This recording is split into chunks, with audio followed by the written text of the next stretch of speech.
Dios te bendiga. Gracias por unirte a nuestra escuela bíblica virtual. En breve comenzamos, así que prepara tu corazón para recibir lo que Dios tiene para ti. Dios te bendiga. Bienvenido a una nueva lección en nuestra escuela bíblica virtual Puerta Abierta. Mi nombre es Manuel Montaz y me corresponde hoy el privilegio de ser tu facilitador para la lección que tenemos por delante. Pero antes de adentrarnos en la palabra de Dios, acompáñame a orar para que podamos de la mano poder descubrir todo lo que Él tiene para nosotros hoy por medio del estudio de su palabra. Amantísimo Dios Padre, venimos delante de tu presencia para pedirte que nos ayudes a entender, discernir y sobre todo a aplicar aquello que por medio de este estudio tú tienes para cada uno de nosotros en el día de hoy y en todo el tiempo que queda por delante. Ayúdanos a hacer vida en nuestra vida tu poderosa palabra. En el nombre de Jesús, amén. Bien, el título de la lección de hoy es Reacciones a la autoridad del Rey. Y ella nos lleva a los evangelios según San Mateo, capítulos 11 y 12. Lo ideal sería que leyeran completamente ambos capítulos. A continuación, en la versión traducción lenguaje actual, vamos a destacar algunos de los pasajes más importantes a propósito de nuestro tema. Tendremos la oportunidad de ver cómo Jesús es confrontado por varios actores y cuál es la reacción tanto de Jesús como de los interlocutores y qué aplicaciones derivan para nuestra fe cotidiana.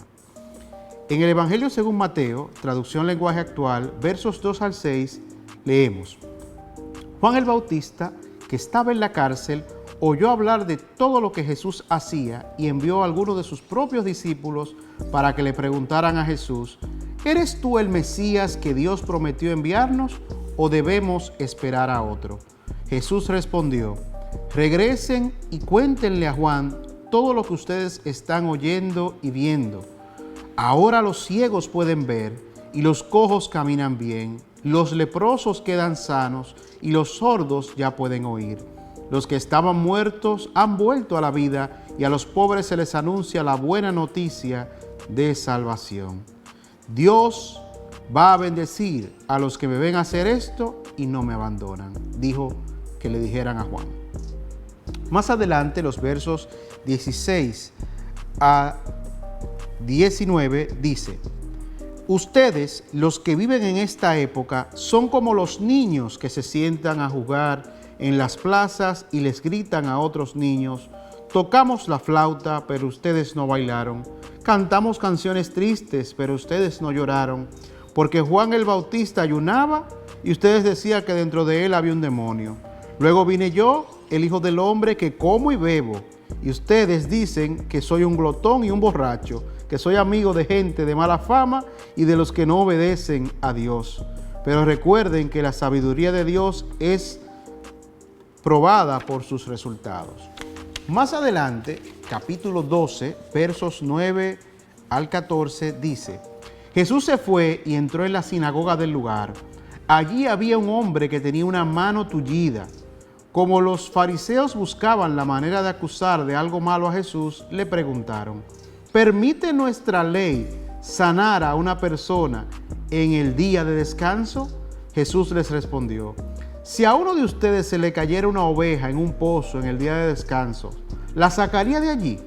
Por supuesto que sí, pues una persona vale mucho más que una oveja. Por eso está permitido hacer el bien en el día de descanso. Luego Jesús le dijo al hombre que no podía mover la mano: extiende tu mano. El hombre la extendió y la mano le quedó tan sana como la otra. Entonces los fariseos salieron de la sinagoga y comenzaron a hacer planes para matar a Jesús.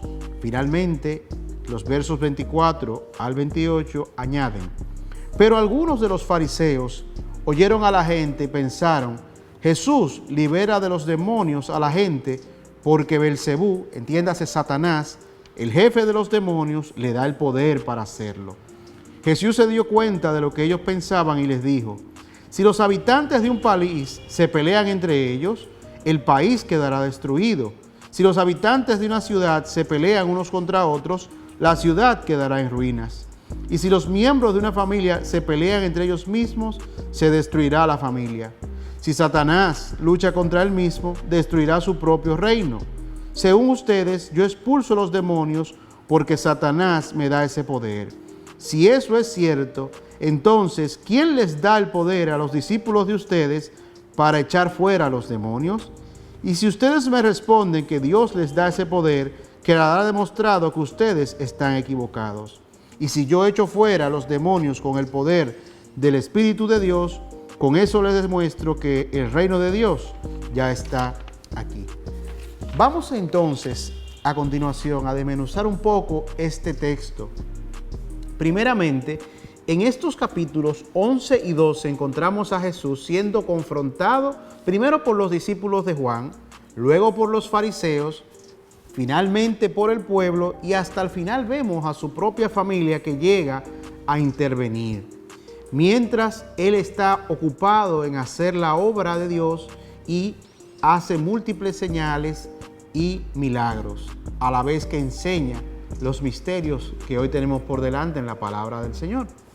Pasemos ahora a examinar cada uno de esos encuentros para comprender mejor la enseñanza que Dios tiene para nosotros. Pasemos en ese contexto al primer punto, que es las dudas de los discípulos de Juan el Bautista. En el verso 3 vemos que les preguntan, ¿eres tú el Mesías o debemos seguir esperando a otros? La opinión más difundida entre los eruditos es que Juan el Bautista, que para este tiempo estaba preso y no comprendía completamente la forma en la que Jesús estaba actuando, había tenido dudas, como la tenemos todos nosotros, respecto a si Jesús era realmente el Mesías o sería otro importante profeta que prepararía el camino, como lo hizo él. Otros eruditos, sin embargo, no están de acuerdo con este punto de vista, sino que plantean que Juan lo que realmente quería era que esos discípulos que todavía le quedaban llegaran a Jesús. Y a la luz de la respuesta que Jesús mismo les diera, ellos reconocieran a Jesús como su Mesías, en lugar de aferrarse a Juan, cuyo ministerio ya había terminado. La respuesta de Cristo ante la pregunta de los discípulos de Juan fue con hechos. Inmediatamente dice la Escritura que tan pronto ellos le preguntaron, él hizo señales, tales como milagros, sanidades, evidenciando el cumplimiento de las profecías mesiánicas que estaban en el Antiguo Testamento. Además, él extiende una bendición diciendo que bienaventurados aquellos que no encuentran tropiezo en él, es decir, que no tienen ocasión de resbalar por la causa de Cristo. De esta manera vemos cómo Jesús responde con evidencias a un planteamiento, una pregunta. En el segundo encuentro que vemos en este pasaje es las críticas del pueblo. En los versos 18 al 19 dice, parafraseando, Juan era una persona que no mataba ni una mosca, vivía en el monte, no hacía nada malo y ustedes decían que estaba mal de la cabeza cuando no endemoniado. De mí, que vivo entre la gente, que festejo, como, bebo con ustedes, entonces me dicen que yo soy un borracho, un glotón y además que soy amigo, cito textualmente en la Reina Valera, de los cobradores de impuestos y de los pecadores. De aquí, de este texto, primeramente vemos que los cobradores de impuestos evidentemente eran más odiados que el resto de los pecadores, pero también que la verdadera fe emerge de una disposición a creer, no por la imposición de evidencias. De esta manera vemos que la reacción de Jesús ante la confrontación de el pueblo, de la muchedumbre, fue confrontarlo con lo que era su necedad, su rebeldía e hipocresía, asegurando que la sabiduría se evidencia en la armonía con los hechos y nuestra forma de vida. Importante aquí, como vemos nuevamente a Jesús responder con autoridad a un cuestionamiento de la muchedumbre. En un tercer plano y más extenso, vemos a Jesús ser confrontado por los fariseos. Ellos, sobre todo en el capítulo 12, le hacen 4 observaciones. En el verso 2 le dicen, tus discípulos los hemos visto recogiendo frutos en el día de descanso.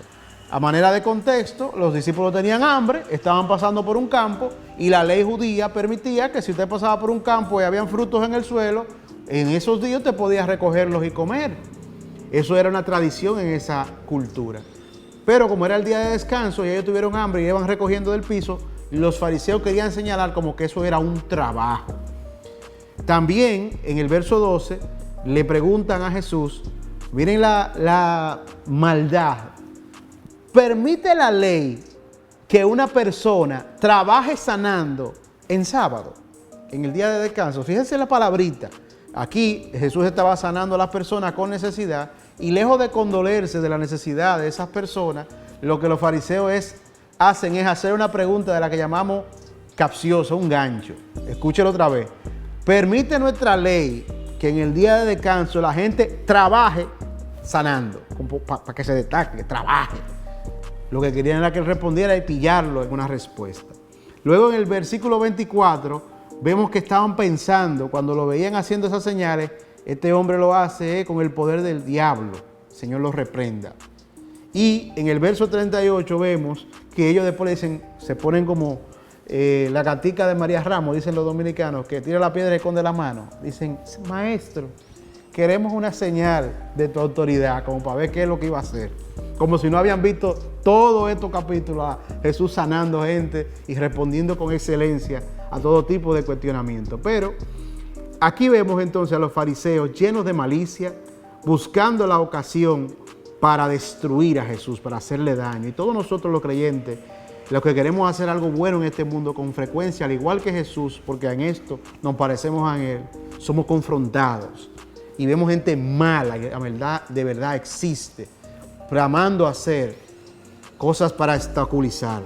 Vemos a Jesús confrontarlos a ellos con su malicia. Y vemos como a pesar de las evidencias, que en la forma de milagro, aún el discernimiento de lo que ellos estaban pensando y la palabra, ellos se resistían a creer.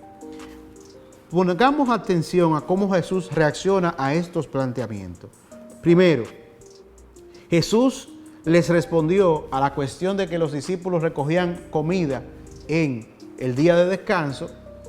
Les recordó que en el Antiguo Testamento hay abundancia de casos donde, empezando por David y otras figuras de autoridad, la ley no se cumplía en el sentido estricto para dar espacio a la misericordia. En el Antiguo Testamento se cuenta que una vez cuando David lo estaban persiguiendo, tuvo hambre, lo mismo que los discípulos de Jesús ahora, y no encontrando nada que comer para él y para sus hombres, tomó de los panes que estaban consagrados para los sacerdotes, algo que estaba prohibido. Pero en este contexto Jesús lo que quería destacar era que la misericordia es superior a la ley y de hecho es la razón de ser de la ley en la forma en que él venía a implementarla. Luego, cuando ellos le dicen eso que habíamos dicho de la persona, nuestra ley permite trabajar sanando, él les responde con un ejemplo que los desnuda y desarma inmediatamente. Dice, perfecto. Y si tú tienes una oveja, por no decirle un hijo, que tiene una situación en el día de descanso, ¿tú te sientes a esperarlo? Por supuesto que no. Entonces, si tú no lo haces tú, ¿por qué esperas que lo hagan los otros? ¿No? La ley no es ilógica. Nuestro Dios es un Dios racional, de amor y de misericordia.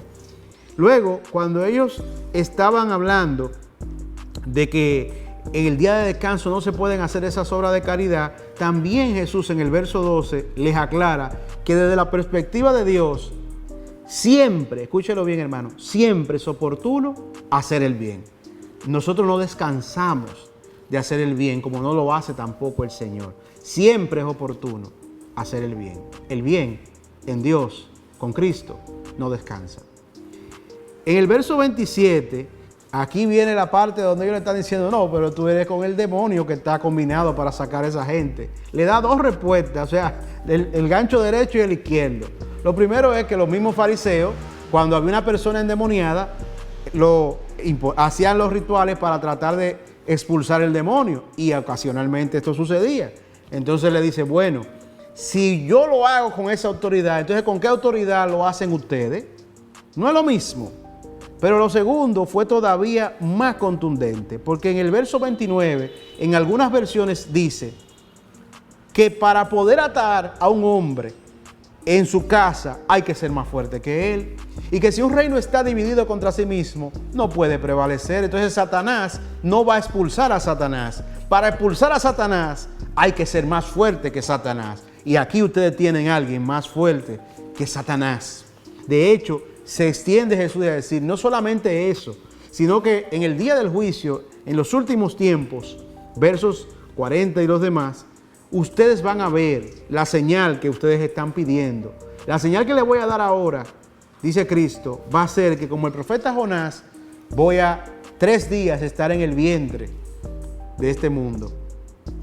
Hablaba en este caso de su resurrección. Dijo Cristo que la señal que le iba a dar era su resurrección, pero que el que no estaba dispuesto a creer, no importaban las señales, no iba a creer. Por eso añade y concluye que en el día del juicio, cuando llegue, estamos todos ante la presencia de Dios, personajes como Salomón, personajes como la reina de Saba, personajes de la antigüedad todos, atestiguarían contra esa generación perversa y malvada, porque ante ellos en ese momento, en la persona de Cristo, estaba alguien más importante que los profetas, alguien más sabio que Salomón, alguien que verdaderamente era el Rey de Reyes y el Señor de Señores.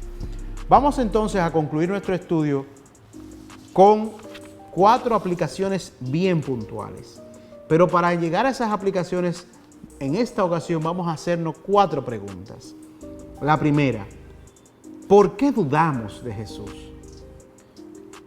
En el Evangelio de hoy hemos visto que Juan tuvo dudas, y si no él, sus discípulos. Entonces, lo que del texto aprendemos, no debemos tener miedo de llevar nuestras dudas a Jesús. Él nos ama y va a reaccionar respondiendo a nuestra petición cuando nuestro deseo es auténtico, de conocer la verdad. Pero no hay nada anormal, ni siquiera pecaminoso en dudarlo, porque como personas que somos, a menudo tropezamos, falla nuestra fuerza, las cosas no suceden como creemos. Por eso podemos acudir y decirle, Abba Padre, papá, no entiendo lo que pasa, pero quiero que tú me ayudes. Por eso también en la palabra dice más adelante, creo, pero ayuda a mi incredulidad. Podemos acudir a Él. La segunda pregunta que quiero que te hagas, amado hermano, como me la hago yo, es, ¿por qué criticamos tanto a Jesús y sus discípulos? Quiero que al hacerte esta pregunta reconozcas en la figura aquí de los fariseos que a menudo esa crítica destructiva, dañina, maliciosa, evidencia que algo no anda bien dentro de nosotros. Es señal de orgullo y de maldad. Dice Cristo también en este mismo pasaje que de la abundancia del corazón habla la boca. Y otros proverbios más mundanos dicen que nosotros vemos el mundo como somos. Entonces, cuando nosotros nos centramos en la crítica, sobre todo en una crítica destructiva que no procede del amor, en esencia estamos evidenciando que la maldad domina sobre nosotros. Un tercer punto es ¿por qué rechazamos a Jesús? Y en ese contexto es de destacarse que en la medida en que no reconocemos la autoridad de Jesús y sus señales, estamos dejándonos dominar por la rebelión y por la necedad. Son la rebelión y la necedad las que nos llevan a rechazar a Jesús. Rebelión es, no hago lo que Jesús dice porque me entiendo que el jefe de mi vida soy yo.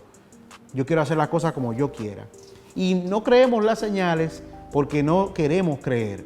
En este contexto, las señales no son un refuerzo a nuestra fe, sino que afirman esa fe. No creemos por cuanto vemos señales, sino que las señales que vemos nos afirman todavía más en aquello que por su sola gracia y poder hemos escogido creer.